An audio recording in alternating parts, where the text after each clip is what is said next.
You're listening to the Chorus One podcast, a show that covers decentralized networks and their impact on the evolution of automated and borderless economies. On this podcast, we invite pioneers and builders to discuss the decentralized protocols and projects they are working on. So welcome everyone back to the Chorus One podcast, where we're stoked to host John today from Kyve. We've had some prior relationship with John over the past month or two since Kyve announced to launch as a Cosmos chain, which is very exciting. The way Kyve describes itself is as a Web3 decentralized data lake, which I'm sure John will present much more color on very shortly. First, John, welcome to the show. We'd love to hear an introduction on you to start with, because you're a very talented builder, but also quite young in the crypto space. So I think it'd be keen to hear about your journey, as a computer scientist and what brought you into crypto. Yeah, for sure. No, so obviously, thanks for the intro there. And then of course, thanks for having me. Super excited to be here. A brief intro on my side. So obviously, I'm John. I'm the co-founder and CTO of Kyve. Kyve has been around since February of last year. It's been a really crazy year and almost a half now as well. Kind of like a brief intro on my side. Got started into computer science, like you mentioned, very young. I think I was 8 years old when I actually first wrote my first program. Actually got started in probably one of the hardest languages to code in, C++. So started off pretty hard and then worked my way into more sensible languages like Python, Go, and Rust. And now just, building on Cosmos, just 100% Go all the time. So that's okay. So was always, in the computer science ecosystem, did a lot with data actually. So was looking a lot into the ML and statistics modeling space. First time I came across crypto actually was back in 2019 in the summer when I was doing this internship for a London-based startup. And basically what we were looking at is if it was feasible to have all these IoT devices at construction sites connecting and talking to each other via a smart contract actually. Back then when gas price was very cheap and it was on an enterprise Ethereum blockchain, all those buzzwords back in 2019, it was actually really cool because it was the first time I came across Ethereum, smart contracts, what that looks like, Web3.js development, stuff like that. So it was really cool. Unfortunately, once that project ended, kind of fell out of the crypto space a little bit, kind of went back to my Web2 normal world for a little bit. And then at the height of the UK lockdown in 2020, completely randomly came across Arweave actually. It's quite hilarious because it really started with me coming across Dino, which if you don't know what Dino is, it's basically a second Node.js runtime almost, actually created by the Node.js creator. And then the main use case of Dino, it was a decentralized NPM, which is a package manager. And that was actually based on Arweave. And I'm crypto, Dino, I'm bored and locked down. Let's check it out. So looked into Arweave and that's kind of how I stumbled upon it, joined the community there. And they were super welcoming, and it was super relatively small actually. The Arweave ecosystem is still quite small, I would say, compared to Ethereum or Cosmos. So got started in there. That's actually where I, really started to play around with crypto. Started by just the idea of having a permanent storage blockchain is actually super fascinating for me because, of course, I'm a huge history nerd. So that was always fun for me. And then, of course, as I dove into the developer side of it as well, it was also super fascinating because they really focused on the developer story and journey. That's where I met my co-founder Tate and Martin. We then ended up creating a Verto, which was the first ever decentralized exchange on Arweave. This was right when they launched the token. So ERC20 on Arweave was actually called a PST. It's a profit sharing token. Don't need to get into all the details there, but helped create and launch an exchange there. During that period, I then actually met my co-founder, Fabian, where we just, then started hacking away for 6 months on random cool Arweave projects, and then eventually created Kyve. So kind of a long-winded intro there, but that's kind of my backstory and how I got started. Yeah, super interesting. Thanks for the background. It seems done a lot in a very short time. Now, of course, we would love to learn a little bit more about Kyve and what you're building. So maybe you can give us a little bit of an overview of the Kyve protocol. What problems does it solve, and maybe how is it using Arweave at this point? Absolutely. Yeah, no. So obviously, like Xavier first mentioned at the start, we're basically building a massive decentralized data lake. Basically, what that means is we've partnered with all these major L1s and L2s. Like if you go on our site, it's like pretty much everyone out there, like Solana, Polkadot, Near, Cosmos, Avalanche, Aurora, Polkadot, all of them pretty much. And what we do is we take all the data from these L1s, so whether or not that's, very simple block transaction and ledger data, or it could actually be more, customizable, like maybe smart contract events or DApp information aggregated as well. And we take data from these chains and then we feed it through our proof of stake network, which then validates that data and then permanently stores it on Arweave.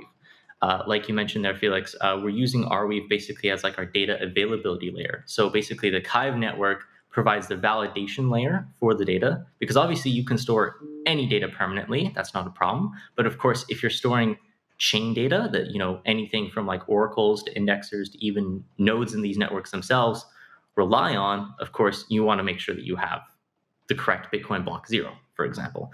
And so, what's really important for us is, of course, the validation layer, and then Arweave provides us with the data availability layer. Cool. Yeah, there's definitely lots to unpack there, and I would love to dig deeper into this data availability layer on Arweave. But first, before, just to take it back a bit, so you were building a lot of these solutions on Kyve, and you met your co-founder. So, what inspired you to build it, and at the time, what problem could you really see in the space that wasn't being solved? Exactly. So unlike, maybe like some more like traditional, co-founder startups, like co-founders at startups that have like the vision and the whole thing, it really actually just started because of like a Polkadot bounty. So Polkadot and Arweave actually got together and put together this Gitcoin bounty that was basically like, hey, listen, we would love to see Polkadot data on Arweave. And Solana had previously done something similar. I think it had been shut down at that point in time. Wasn't really following that. But Polkadot came along and was like, hey, we would love to see all of Polkadot data on Arweave. Me and Fabian, because we had been working so closely together, it was like, that was like announced on the weekend, and me and him were like, hey, what are you doing this weekend? Come on, let's do it, right? So we were like, that's really easy. So we, sat down, coded basically a centralized script actually that would basically just, connect to this Polkadot full node and then pull down all of that data and then store it onto Arweave. Pretty straightforward. And then, we went to Sam, the CEO of Arweave, and we were like, hey, so we did it. And then he's like, wow, that's super cool. Now, the thing is it wasn't just Polkadot that wanted to do that. It was like Cosmos and a few like other chains like Avalanche that wanted to do that as well. Do you just want intros that? And so we were like, yeah, sure, why not? Actually, to be completely honest, I would still be new to the, crypto ecosystem. I didn't actually know what Cosmos was. So like frantically before our call with like ICF, we were just with Billy, I was just like, wait, okay, hold up. What is Cosmos? Looked it up. Was like, okay, that's pretty cool, right? And then just got on the call. But like the really cool thing, not cool thing, but like the one thing that we did notice when talking to all these chains to begin with was the fact that there was like a need, like actually mentioning like one use case there actually in Cosmos itself is the fact that when you have like major chain upgrades, so when you go from like Cosmos Hub -1 to like Cosmos Hub -2, there's actually no incentive to store any of the Cosmos Hub -1 data anymore, right? Because it's like the network has moved on. Everyone's now focusing on the new chain. And so all that data is normally actually stored by a few centralized providers. Like I know that MintScan has it for sure. Maybe a few, people, I don't know, in like Nevada somewhere with a massive data warehouse have it. And then of course, probably the ICF as well. But it's like very few centralized like parties have that.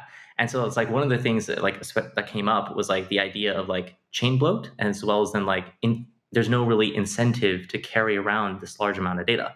And so like as we were having all these discussions with all these different chains, we realized like, hey, listen, providing this as a service is very cool, but I think in the long run, right, it's the exact same problem, right? Because it's like instead of the foundation doing it or an explorer doing it, it's just like us as an entity doing it, which is fine. It's independent, but still it's a centralized entity. And so that's when we really came up with the idea of turning, what was a script that we were, generalizing for all these blockchains into the full-blown network that Kyve is today. Right. Okay, cool. I think That's super interesting. I mean, I think, we had this other example. So we actually worked ourselves for a while on like a dashboard for staking rewards on Cosmos. And then you had this issue, of course, that the data from Cosmos Hub 1 and 2 was kind of missing. You had to like have it available somehow and then store it. So definitely familiar with that problem. I think another one where as far as I understand, maybe Kyve can take over and maybe you can answer this, is like Solana, where there were supposed to be these archival nodes that keep the states, which was like kind of one of the functions in the Solana network. Now, as far as I know there's actually this, they kind of got rid of these. And is Kyve now kind of fulfilling this purpose for Solana? And how has that experience been? Yeah, so you're gonna have to forgive my lack of complete knowledge around the Cosmos ecosystem. Okay. Sorry, not Cosmos, Solana ecosystem. So there definitely are full nodes, but without saying too much or anything, because like we also really like Solana. Yeah, I think that there's a very big problem there, which like a few centralized entities do have like the full copy, and then the rest are just self-pruning nodes, which I mean makes a lot of sense, right? You're moving so fast, you're producing so much data. It's really hard to keep all that data around forever, right? But then, of course, you have the problem of like even thinking about it from like a very simple point of view, which we all hate but had to do it anyways, is like the tax, right? It's like if you were interacting on Cosmos Hub 2 and now had to do your taxes, like where do I get that data from, kind of thing, right? And same thing with like Solana, for example. If you were like interacting with it a year ago, needed to do your taxes, well, a lot of nodes actually don't have that data. And so it's a question of like, how do you get that data? Which parties do you trust? A lot of explorers actually tend to round numbers as well, which is always fun, especially when you need like exact numbers for your taxes and whatnot. So there's definitely issues for sure. But regarding like Solana specifically, obviously, we're helping archive Solana. We kind of took over the archiving Solana onto Arweave project. I forget exactly what it was called, like Arweave or something. I don't know. That like was like 3 years ago. We kind of took over that project and are now helping archive Solana on Arweave. But nothing else other than that. So I've mentioned Arweave a few times, and also Cosmos, and amongst other networks that didn't have the complete knowledge on. But so like back to, I guess, like Arweave, I think it's interesting. I mean, I personally don't know any other developer that's built on Arweave. So how was building on Arweave and like that experience? And now you've chosen to be a Cosmos network. Like why did you make that decision, and how is the difference in developer experience in Arweave versus Cosmos? Of course. Okay, so like I mentioned early on, like what really drew me to Arweave was actually the developer experience, like building on top of it. Like you had everything there. Like most of the times when you're interacting with these chains, they might have like one JavaScript SDK or something like that. But for the most part, you either have to like learn Solidity or Rust in the case of Solana or something like that, right? And so obviously it's definitely a barrier to entry. Not impossible, but definitely a barrier to entry. And so like with Arweave, what was really cool is they just had like documentation for everything, and everything was just provided for you, like JavaScript, TypeScript, examples, everything like that was just provided for you.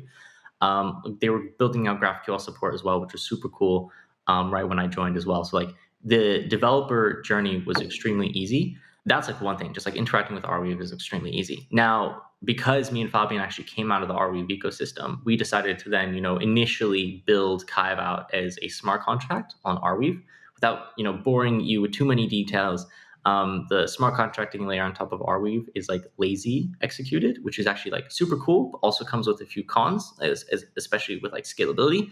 And so it was great starting out with. And then, as we really gained traction and had like 20,000 nodes on our network and our test net, we realized like, ooh, this is fun. Scalability is challenging. And so that's when we actually decided to, before we switched to Cosmos, we then actually switched away from the Arweave smart contracting layer and then actually switched to EVM. And so we were like an EVM-based smart contract on Moonbeam, which is like EVM compatibility on Polkadot.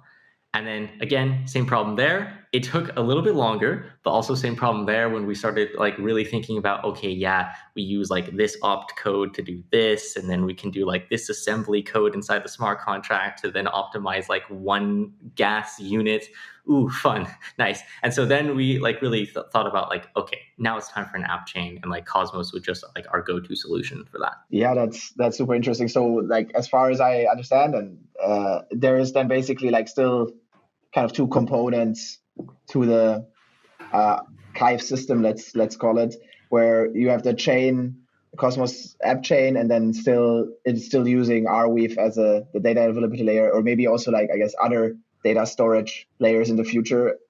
And maybe can you explain a little bit, what kind of roles, or like, since we're a staking provider or node operator, we like to like kind of talk about the roles in the network. What do they do? Can you explain kind of how that works? So obviously we have like validators on the Cosmos network. What do they do? And then how does it get into Arweave and these kind of dynamics? Of course, no. So I'm going to start with like the consensus and security layer, which is like the Cosmos chain itself. So obviously, we have our custom modules now in our Cosmos chain, but for the most part, we've left the Cosmos SDK and Tendermint exactly as is, because we're going to trust the maintainers of that are doing their job correctly, and we don't really want to mess anything up there. So yeah, basically, as far as like the actors there, it's just your normal Tendermint nodes that you're running, and then that really provides like a security and consensus layer for then the Kyve protocol. The Kyve protocol, very simply putting it, is basically just a way for these what we call protocol nodes, which are more lightweight nodes. And you can think of them a little bit like relayers almost. They basically connect to all these different blockchains, stake on the Kyve chain itself and the Kyve token, and then basically start voting on the Kyve chain whether or not pieces of data are valid or incorrect on the Arweave network. Basically, that's kind of like the two actors from like the validator side. So you have like the normal Tendermint chain nodes, we like to call them, and then you have the protocol nodes, which are more like lightweight validation and storing on Arweave nodes. And then, yeah, Felix, like you mentioned, of course, as of the latest upgrade, or the 2 upgrades ago on the chain, I forget which one we included it in, but we now basically can support the idea of not only archiving on Arweave, but other chains as well, which is super powerful. Sometimes I think because you use both like a Cosmos network and Arweave, like definitely urge anyone listening to this right now to check out the docs as well, because you've got some great sort of diagrams on like how it works. It sounds complex in words, but actually when you look at the diagrams, it starts making a lot of sense. But yeah, so there's 2 nodes, like the protocol node and also like the sort of network node, I guess, as you call it. So like in traditional Cosmos networks, you'll have delegation towards a node operator like Chorus One. I know in Kyve, there's also delegation towards these like protocol nodes as well. So like if I'm a user, do I stake with both the protocol node and the network node? And is it like all through Cosmos, and like are the rewards and everything the same for both, or how does that work? Okay, exactly. Okay, so no, so it's like 2 different staking and delegation workflows. So it's the normal delegation and staking that you're familiar with on the Cosmos side of things. We haven't quite figured out a way to kind of combine the 2 just yet, but maybe with like the release of ABCI++, it could be something cool there where we could kind of actually combine the 2 nodes together. But don't take my word for that. We're gonna do our due diligence on that for sure whenever that is released in the next Tendermint. However, yeah. So normal delegation and staking on the Tendermint side of things, and then you also have basically like custom. We have like a custom registry module on our side, and then through that you then stake and delegate the same Kyve token, but just on the protocol. Now, I think you also mentioned like rewards as well. So rewards are interesting. So we've left inflation and everything exactly the same on the chain. But on the protocol, that's a little bit different. And the way that it works is, I think I mentioned our like registry module. You can actually think of it as just a collection of storage pools, very similar to how liquidity pools, manage different trading tokens and pairs. Very similarly, we have the idea of storage pools, which handle different data streams. So we have a storage pool for archiving Solana, we have a storage pool for archiving Near, and a storage pool for archiving Cosmos Hub. And what's really cool about that is then people that are interested in archiving Solana data will then pay into that pool. They'll basically fund that pool with the Kyve token, and then that Kyve token basically gets paid out using a unique payout model, given the amount of data that we're archiving, to the nodes that are then archiving the Solana network. So basically, for example, if everyone wanted Solana data and access to Solana data, but nobody wanted access to Near data, for example, then there would be a lot of funding in like the Solana pool, and then nodes would be getting paid out and rewarded there. And then of course, if there's like no funding in the near pool, then it would basically be put on pause. And then those nodes would basically just be idle until funding came in, and then they could be like correctly paid out for, archiving that data. Yeah, I think what's super interesting about this, right, is then kind of there is a situation where maybe the funding in the pool runs out and then no one is incentivized to store it anymore. What could that happen? Like basically then that some data is even lost, or like no one has access to it anymore, or are there some mechanisms to kind of prevent that from happening? Exactly. So that's something cool about our system. It's basically a pay once, stored forever. So if you start archiving and paying for near data, the amount that you paid for will be there forever. And it's going to be stored permanently on Arweave. And once it's validated and stored on Arweave, it's there forever and you can always access it, which is super cool, because then if the near pool then does run out of funds, the previous data will still be there. You just won't be getting live data from the near network, which is always interesting, because then it's a question of if you're relying on the near data in your application, whether or not it's really just as simple as like info.uniswap.org, or maybe it's something more complex, like you're an indexing service and want to provide GraphQL support, but don't want to run your own near full node, right? Obviously, like if you have a very heavy reliance on near data, you're going to make sure that you never lose access to that data, or you lose access to new data from the near network, by basically always funding that pool and making sure that it is always funded. Now, like the more people that rely on the data, the cheaper it actually gets for an individual customer, because then, it costs how many Kyve, whatever, to archive the entire blockchain. But if you're the only one doing that, then of course you have to pay all of that. But then of course, if it's like you and then 15 other people, then of course it can be split 15 ways, and then it's really cheap. Cool. Yeah, I think definitely interesting incentives compared to other sort of data networks that we've had on our show before as well. So yeah, keen, I guess, on our end, and also other validators that are listening, the standard Cosmos, but then for the more non-traditional Cosmos, I guess it all comes from, it's just simple demand and supply, I guess, like this reward mechanism. But so I wanted to take it to this other sort of dimension now of data availability, because we've mentioned that a few times in this show, and it's a bit of a narrative that's being spun up right now, like within this like sort of modular blockchain framework, let's say. Within the Cosmos right now, we have Celestia, which is like coining itself as the data availability network. I guess in a way, is Kyve also a data availability network? Like, how is it different to Celestia? Like, we've mentioned Solana and Polkadot use Kyve right now. Could layer 2s use Kyve like instead of Celestia, or do they work together? I guess we'd be keen to hear on your end, like similarities and differences between the two solutions. Yeah, of course. So yeah, like we really view Kyve as like a data validity layer.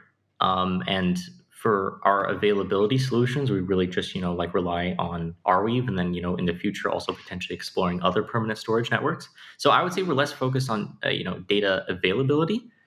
But also, like, what's super interesting, and like this was actually something that was mentioned by our community, was actually something like a Celestia approach, right?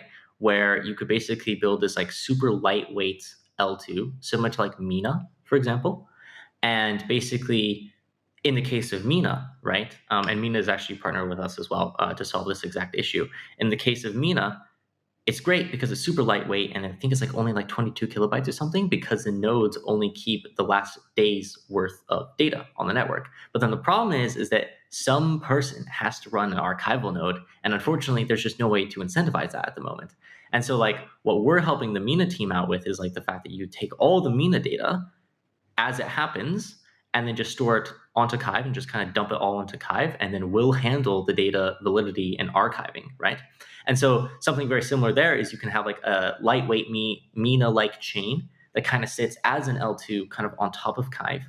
You handle all the consensus and execution, all that stuff yourself, and then you can just basically dump all your data onto Kyve. Now, like no clue how that would work. Maybe an approach similar to consensus, similar to Celestia.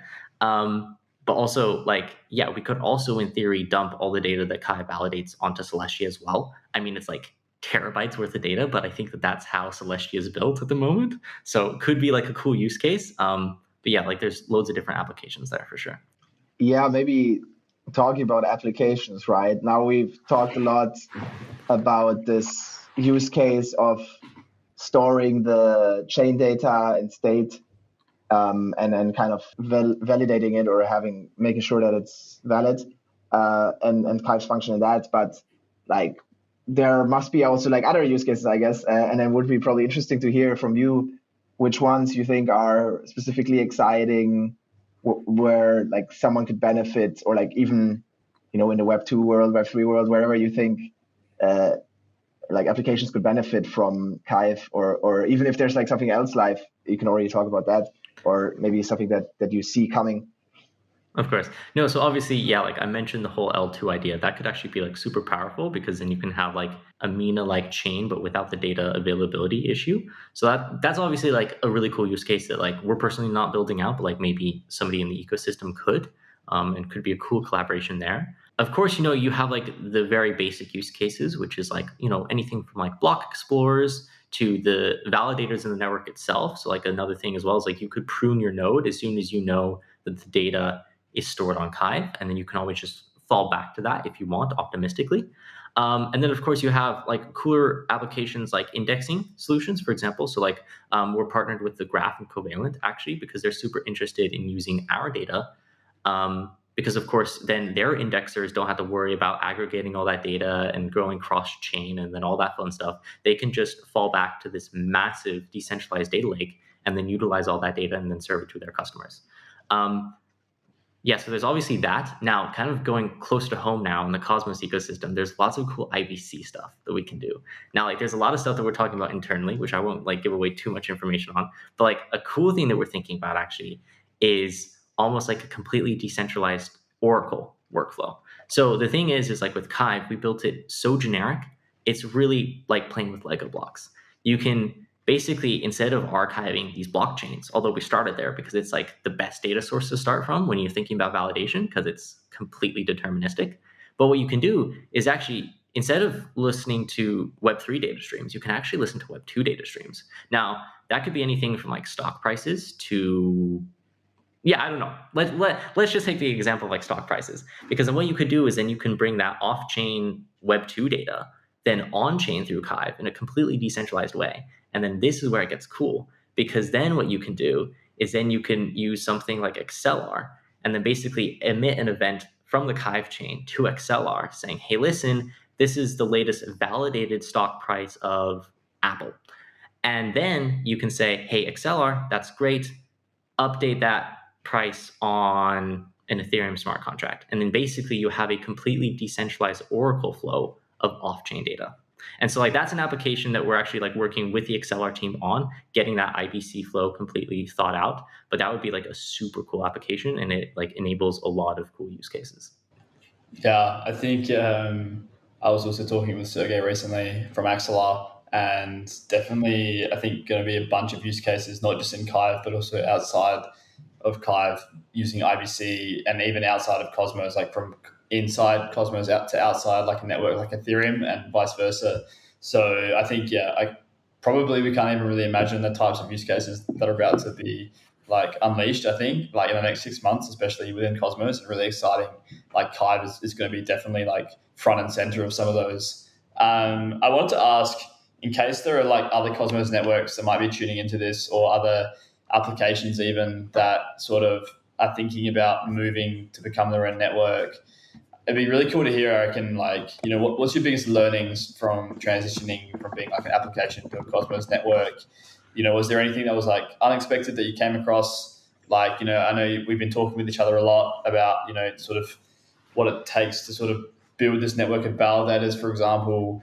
Any sort of insight into, what you've learned so far? Yeah, so I would say like overall, kudos to like the entire Cosmos ecosystem. It's like extremely easy to get started. Like the story that I always love to tell is the entire tech team was at ETH Denver when we made the decision, let's switch to Cosmos.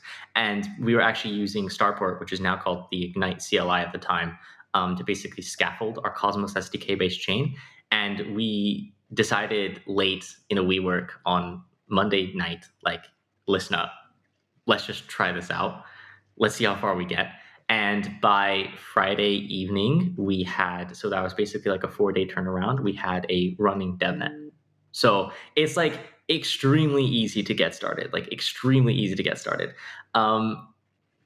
So yeah, so like obviously like no complaints really as of yet. Now, obviously with running your own L1, there's like a lot of things that come up that you don't really never had to worry about when, building a smart contract. So like exactly like you mentioned there, the idea of like a Genesis validator set, which, when you're a smart contract, you don't even care about, right? It's like, yeah, the smart contract just has consensus and it does its thing perfect, right? But it's like now you're thinking about, security, but then on top of that, decentralization, but then like, I forget the exact name for it, but it's like, how many nodes does it take to then shut down the network, stuff like that. It's like all these things that you have to think about. But of course, like the Cosmos ecosystem is just super helpful in general. And like, we got intros to you guys and like other, Genesis validators in the ecosystem. Like they're all like super helpful and just like give a lot of great insights. So overall, actually, like not a lot of things to say, just like overall, just like super happy with the Cosmos ecosystem. Yeah, that's always great to hear, of course, and we're super happy to be helpful to people that go through this experience and choose to become an app chain, which is becoming more and more a thing. It's kind of interesting to see from which directions like people end up in this space. Like, I mean, I guess you guys from in this data world, even from Arweave, and then we have, of course, some Ethereum dApps or things like that, like DYDX, seeing that maybe Cosmos is a better solution for them. So like, of course, we're very excited about that since this is kind of where we're positioned. And yeah, thanks for sharing your view of that. I guess it can be inspiration for others. Yeah, of course. And so, yeah, I mean, I think we obviously have this network there, the Kyve network coming along, and I guess it would be interesting for our listeners since we're probably going to release this pretty soon. We're recording this on a Friday, 29th July.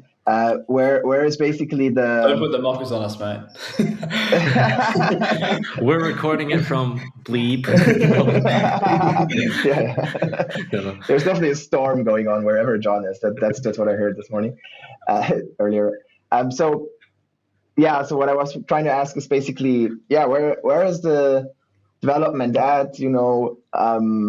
What are the next steps from rolling this out? Yeah, maybe just of course.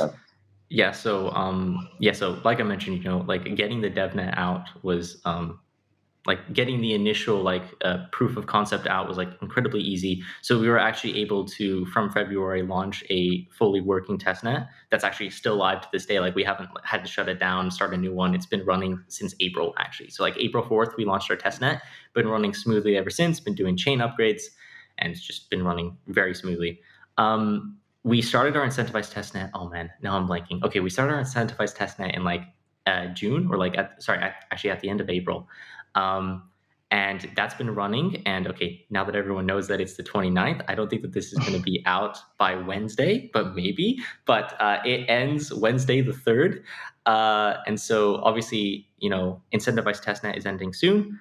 And then after that, we're planning on probably, actually stopping this testnet, starting a new one, just to, clean up the state a little bit, because, like as we've been developing, there's a lot of, not skeletons, but like a lot of like old state that we would like to clean up.